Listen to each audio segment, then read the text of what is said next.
Alors, pour l'exercice 1, il fallait d'abord calculer le montant qui va rester après le don du Téléthon. Comme il donne 400 € au Téléthon, il va lui rester 4630 moins 400, c'est-à-dire 4230 €.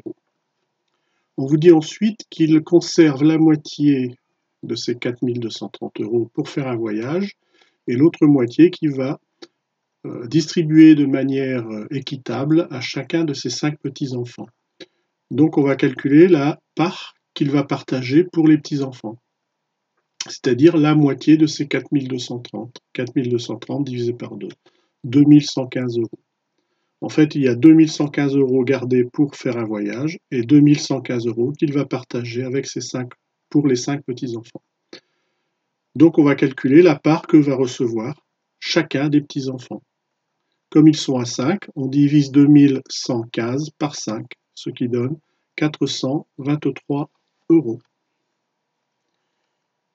Pour l'exercice de géométrie, vous avez vu le lien comment tracer cette figure à main levée avec les explications en vidéo. Vous avez vu le lien comment obtenir cette figure réelle en vidéo. Et maintenant, il reste à voir les questions de raisonnement. On vous demande si les points A, B, C, est-ce qu'ils sont alignés? Alors, c'est une question d'angle. Comme ici, on a l'angle ABD qui mesure 120 degrés et l'angle DBC qui mesure 60. Quand on ajoute les deux, ça fait 180 degrés. C'est un angle plat. Et puisque c'est un angle plat, AC est une droite et elle passe par B. Donc les points ABC sont alignés. Donc ici, à l'écrit, j'ai dit que l'angle ABC est égal à ABD plus DBC, c'est-à-dire 180 degrés.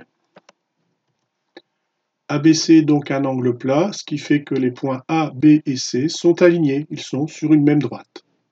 Ensuite, pour la question suivante, on vous demande de justifier si les droites DC, DC et BF sont parallèles. C'est une propriété vue en troisième, puisque vous savez que BF est perpendiculaire, BF c'est ici, est perpendiculaire à la droite AC. Pourquoi? Parce que dans un rectangle, il y a 4 angles droits, donc ici il y a un angle droit. On sait aussi que la droite DC est perpendiculaire à la droite AC, puisque ce triangle BCD était rectangle en C. Or, si deux droites sont perpendiculaires à une même troisième droite, alors ces deux droites sont parallèles.